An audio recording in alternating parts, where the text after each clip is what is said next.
Nigerian বস্তি, সবচেয়ে অন্ধকার মহাদেশে।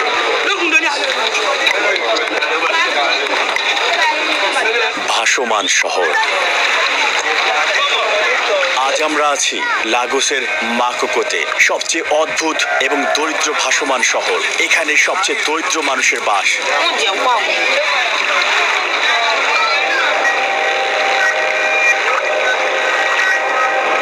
পৃথিবীর অন্য যে কোনো জায়গা থেকে এই জায়গাটা খুবই ভিন্ন। নাম মাকোকো। মাকোকা সম্প্রদায় পৃথিবীর সবচেয়ে বড় ভাসমান বস্তি হিসেবে চিনে। এটা আমার হৃদয়ের খুব কাছের, আর এটা আমাকে অনেক শান্তি দেয়। দুর্ভাগ্যবশত এই মুহূর্তে ওখানকার মানুষগুলো খুব ভাগ্যবান নয়, তারা অনেকটাই পিছিয়ে আছে। এটা নর্দমা এবং তাদের টয়লেট। কোনো ইন্টারনেট বা ইলেকট্রিসিটিও নেই। এখানে প্রায় 2 লক্ষ মানুষ বাস করে।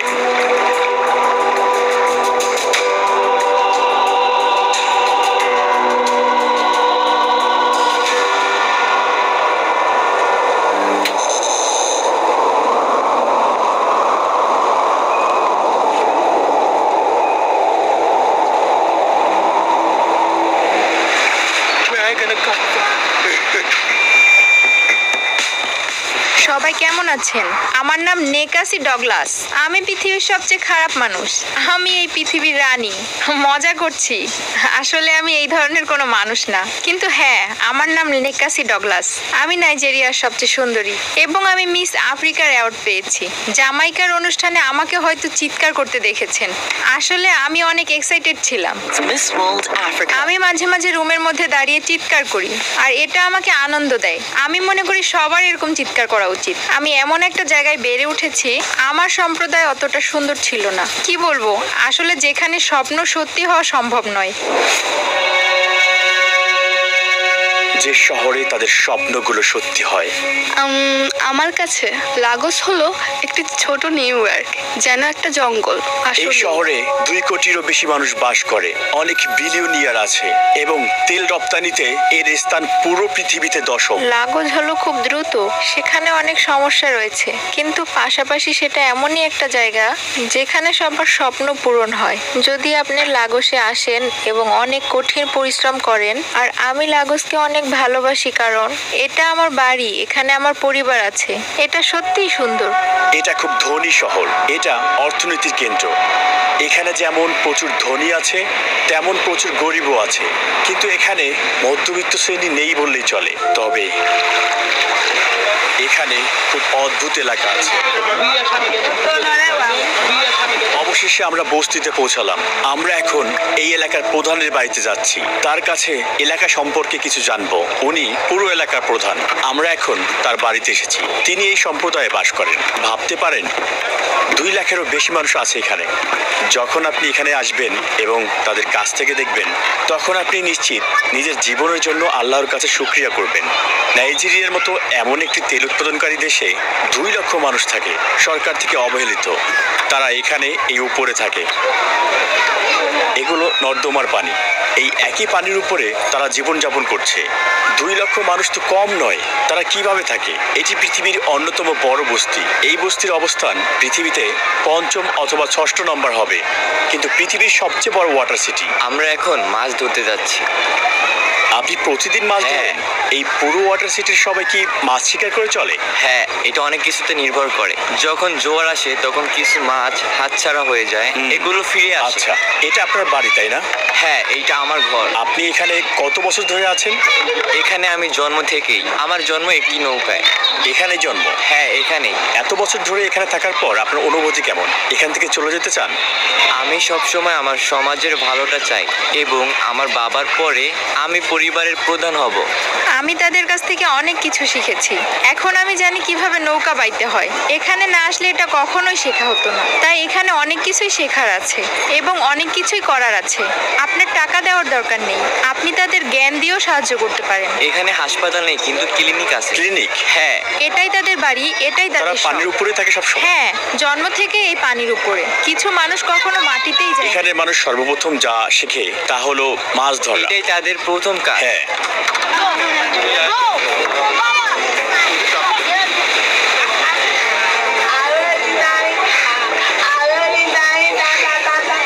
এটাই হলো লেগোসে মাকোকোর পরিবেশ। আমরা এখন মাছ ধরতে যাব আর দেখবো তারা কিভাবে এই কাজটি করে, কারণ তারা এই মাছ খায় এবং বিক্রি করে। এগুলো সব নর্দমার পানি। একবার ভাবুন, এর উপরেই তারা বসবাস করে, আর এই পানিতেই তাদের টয়লেট। এটার গন্ধ এতটাই তীব্র যে সহ্য করা যায় না। জানি না তারা সবাই কিভাবে এখানে বাস করছে। আমার দেখা এ পর্যন্ত এটা সবচেয়ে কঠিন জীবন ব্যবস্থা। জীবনে আমি অনেক কঠিন পরিস্থিতি দেখেছি, কিন্তু এমনটা আগে দেখিনি। আলহামদুলিল্লাহ। দেখুন, পিং পং খেলছে। তারা এটাকে বানিয়েছে কাঠ দিয়ে। এটা হলো টাওয়ার বাড়ি। এখানে সে তার পরিবারের সবাইকে নিয়ে থাকে। এখানে ছোট্ট একটি ক্লিনিক আছে। এখানে প্রতিটি ঘরে প্রায় গড়ে 3 জন করে সন্তান আছে, হোক ধনী বা গরিব। এত সন্তান থাকা এখানে সমস্যা, কারণ এখানে সবাই গরিব দরিদ্র। এগুলোর নাম পানলা। মাছ। হ্যাঁ, মাছ। এটা আমরা বাইরে থেকে আনি। প্রথমে আমরা নৌকায় তুলি, নৌকা থেকে পরে এটাকে বাড়িতে নিয়ে এই আসি। মাছটা কি রান্না করার পরে বিক্রি করা হয়? হ্যাঁ, বিক্রির জন্য বাইরে নিয়ে তো আসি। আপনারা এটা খান না, শুধু বিক্রি করেন? না, খাই না, বিক্রি করি। তারা এই গোলাকৃতি মাছগুলো শিকার করে থাকে। অবশ্য তারা এখানে মাছ ধরতে পারবে না, কারণ এখানে সর্বত্রই নর্দমার পানিতে ভরা। এছাড়াও এখানে কোনো চলন্ত স্রোতের ধারা নেই। এটা দেখতে অনেকটা বন্ধ হ্রদের মতো। পানি সবসময় স্থির থাকে। তো তারাই মাছগুলো ধরে নিয়ে আসে এবং অন্য কোথাও বিক্রি করে। এভাবে গ্রামের সবাই জীবিকা নির্বাহ করে এবং সবার একই পেশা। তুমি ঠিক আছো? হ্যাঁ, এই জায়গায় এত মানুষ অনেক কষ্টে বাস করে, তারপরেও তারা সবাই সুখী। তারা নিজেদের মতো এটাকে বানিয়েছে। এটা খুব চমৎকার। এখানে বেশিরভাগ মানুষ জেলে, তাই তারা পানিতেই থাকে। আমার মনে হয় না তারা অন্য কোথাও কমফোর্ট হবে। তো এখানে যারা বাস করছেন সবাই জেলে? হ্যাঁ, এটা জেলেদের গ্রাম। এটা লেগোসের জেলে। তারা এটা থেকে বের হয় না? না, এটাই তাদের জীবনধারা। তারা পানিতেই থাকতে অভ্যস্ত। তাই কোনো ইন্টারনেট নেই, কোনো বিদ্যুৎ নেই। আমার মনে হয় তারা ইন্টারনেট এবং বিদ্যুৎ নিয়ে সরকারের সাথে অনেকবার কথা বলেছে, যাতে বাচ্চারা অনেক কিছু শিখতে পারে। এখানে টয়লেটগুলো কোথায়? টয়লেট, এটাই হলো তাদের টয়লেট। এটাই তাদের টয়লেট এখানে। আমি নিজে এবং যেই সংস্থায় কাজ করছি, আমরা চেষ্টা করছি টয়লেট বানাতে, যেটা হবে সত্যিকারের টয়লেট। এটি হলো পৃথিবীর সবচেয়ে বড় ওয়াটার সিটি এবং অন্যতম বড় বস্তি। আমরা আপনাদের দেখাবো মানুষ এখানে কিভাবে বাস করে, কিভাবে সব ম্যানেজ করে। এরকম একটা জায়গায় আসলেই তারা কিভাবে থাকে। হ্যাঁ, আপনি ঠিক বলেছেন। হ্যাঁ, তারা এখানেই খেলে। আমার যখন মন ভালো করার প্রয়োজন হয়, তখন আমি এখানে আসি। ওরা আমায় সে আনন্দ এই দেয়। বাচ্চাগুলোকে নিজের সন্তান বলে। হ্যাঁ, আমার বাচ্চা। আমি আমার সন্তানদের দেখতে যাচ্ছি। সেই শিশুদের নিজের সন্তান বলে। এরকম পরিবেশে সে আগে থেকেছে বলে এমনটা সে অনুভব করতে পারে। সেই মানুষদের চিন্তা ভাবনা এবং জীবন সম্পর্কে জানে। তাদের আমি অনুধাবন করতে পারি। আমার অবস্থা যদিও এতটা খারাপ ছিল না, কিন্তু আমি বুঝতে পারি তাদের অবস্থা। একমাত্র আল্লাহ আমাদের সাহায্য করতে পারে। হ্যাঁ, দেখুন তারা কাপড়। এটা একটা বাজারের মতো। অনেক কিছুই আছে। এটা ছোট একটি বাজারের মতো, সবকিছুই আছে। আমরা তাদের সাথে কথা বলবো। তারা ড্রিঙ্কস এবং চিপস বিক্রি করছে। এটা কোনো পর্যটন এরিয়া না। দেখুন এখানে মানুষ কিভাবে থাকে। আমি এর আগে থাইল্যান্ড এবং ইতালির ভেনিসের ওয়াটার সিটিতে গিয়েছিলাম, কিন্তু ওগুলো পর্যটন এলাকা ছিল। কিন্তু এই এলাকায় কোনো পর্যটন আকর্ষণ নেই। এখানে তারা বেঁচে থাকার জন্য থাকে এরকম একটা পরিবেশে। আসলে আমি বুঝতে পারছি না। তারা পৃথিবীর অন্যতম তেল উৎপাদনকারী দেশ। তাদের অবস্থান দশম, কিন্তু তারা এভাবে থাকে। হ্যাঁ, এই পথ দিয়ে সবাই যাতায়াত করে। যারা মেইনল্যান্ড থেকে আইল্যান্ডে যেতে চায় তারা এই পথ দিয়েই যায়। আইল্যান্ডে সাধারণত ধনীরা থাকে। সবাই এই জায়গা প্রতিদিন দেখে। আপনি বিমানবন্দর থেকে আসলেও এই পথ দিয়ে আসতে হবে।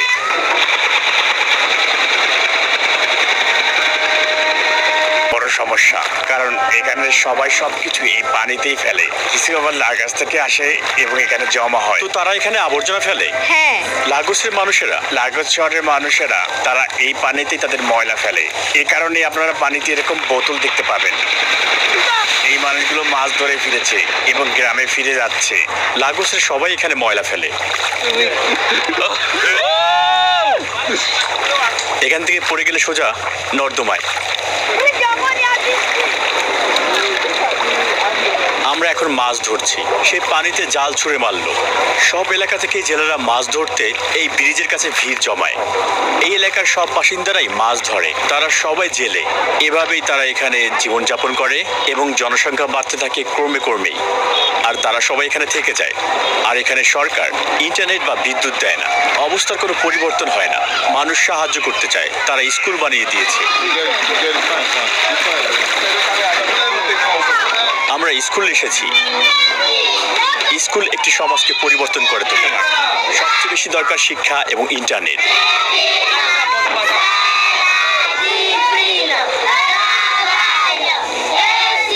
তারা কি শিখছে এখানে? তারা গণনা শিখছে, এটা বোর্ডে লেখা আছে। তারা এটার উপরেই লেখে, এরপরে এটাকে এভাবেই পরিষ্কার করে, এরপর আবারও এখানে লেখা শুরু করে। তাদের বই খাতা কলম নেই। আমরা ধনীদের কাছে আর্থিক সহায়তা চেয়েছি যাতে সেই টাকা দিয়ে সাহায্য করতে পারি। দেখুন তারা এটাই লেখে, কিন্তু এটা নষ্ট হয়ে গিয়েছে। একবার লেখার পরে মুছে আবার লেখে। তাদের কোনো বই নেই।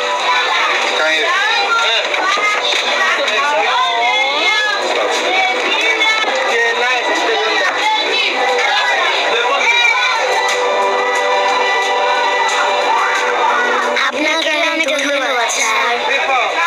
সবাইকে ধন্যবাদ।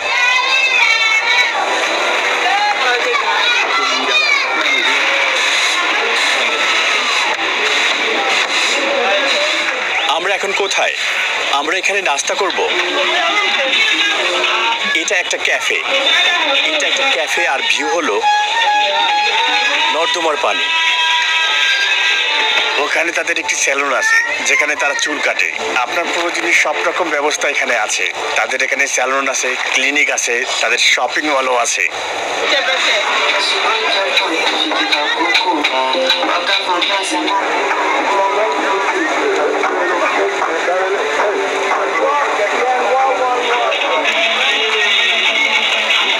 আমি নিজেই একটি স্কুল বানাতে চাই। আমাদের এখানে কোনো ডাক্তার নেই। আমি চাই এখানে বাচ্চারা স্কুলে যাক, বড় হয়ে লয়ার হোক, কারণ আমাদের জন্য কথা বলার কেউ নেই। আমরা বাড়ি ফিরে যাচ্ছি। আমরা কিছু মাছ পেয়েছি এবং তার বাড়িতে ফিরে যাচ্ছি, কারণ তারা মাছ ধরার পরে সেগুলো বাড়িতে নিয়ে যায়, রান্না করে এবং সেগুলো বিক্রি করে। তারা জেলার পুরো শহরে সেই মাছ বিক্রি করে। এটা খুবই অদ্ভুত। তারা নিজে এলাকাকে সম্মান করে না, ময়লা ছুঁড়ে ফেলে। তাই এলাকাটি ময়লায় ভর্তি।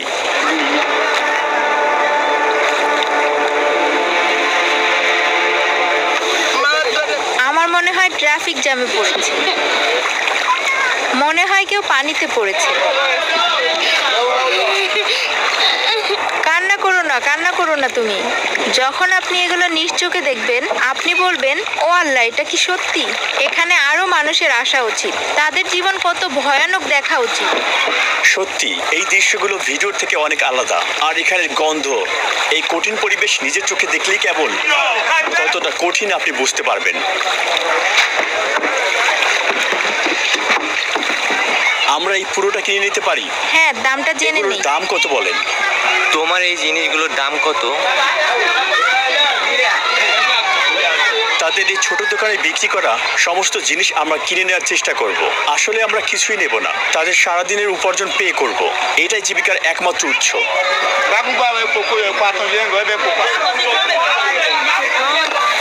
সে আপনার জন্য দোয়া করেছে। সে লজ্জা পাচ্ছে।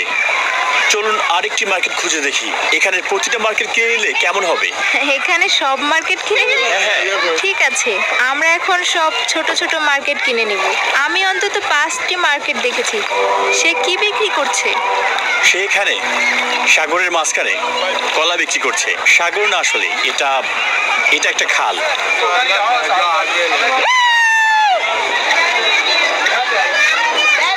আমি প্রতি রাতেই মাছ ধরতে যাই। মাছগুলো আমার স্ত্রীর কাছে দেই, এরপরে সেগুলো রান্না করে শহরে বিক্রি করতে যাই। আপনার কয়জন সন্তান? 10। 3। হ্যাঁ। তাদের এখানেই বড় করতে চান নাকি অন্য কোথাও? আমেরিকা। আমেরিকা? হ্যাঁ। আসলে এই মাছগুলো আমরা ধরেছি, এরপর এগুলোকে রান্না করা হয়েছে আর আমরা এখন খেয়ে দেখব। দেখুন তারা এই মাছটিকে কিভাবে বৃত্তাকার ভাবে রান্না করে। এটা কি গরম? না, এটা গরম না, কিছুটা নরম।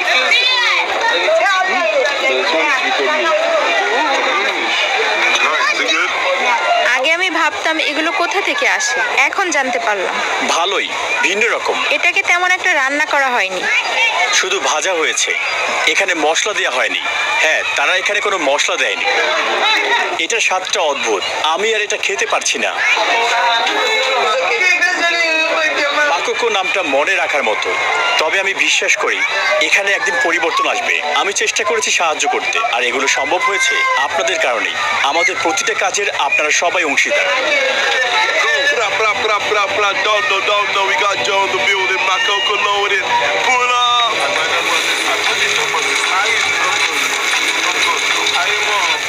একজন নাইজেরিয়ান মানুষ হিসেবে দেশের প্রতি আমার অনেক ভালোবাসা আছে, আমার অনেক প্রত্যাশা আছে। আমি আশা করি আমাদের হাত দিয়েই দেশটি একদিন উন্নত হবে। শুধু লাগোস না, পুরো নাইজেরিয়া একটি চমৎকার দেশ। আমাদের অনেক প্রাকৃতিক সম্পদ রয়েছে, সমগ্র দেশই প্রাকৃতিক সম্পদ পাবে। আমাদের আছে তেল, ডায়মন্ড, স্বর্ণ, এছাড়াও আমাদের টান্টালাইটস আছে। আমরা অনেক সুখী মানুষ। আমরা সবাইকে স্বাগতম জানাই। ভবিষ্যতে আপনি একটি উন্নত লাগোস এবং নাইজেরিয়া দেখতে পাবেন।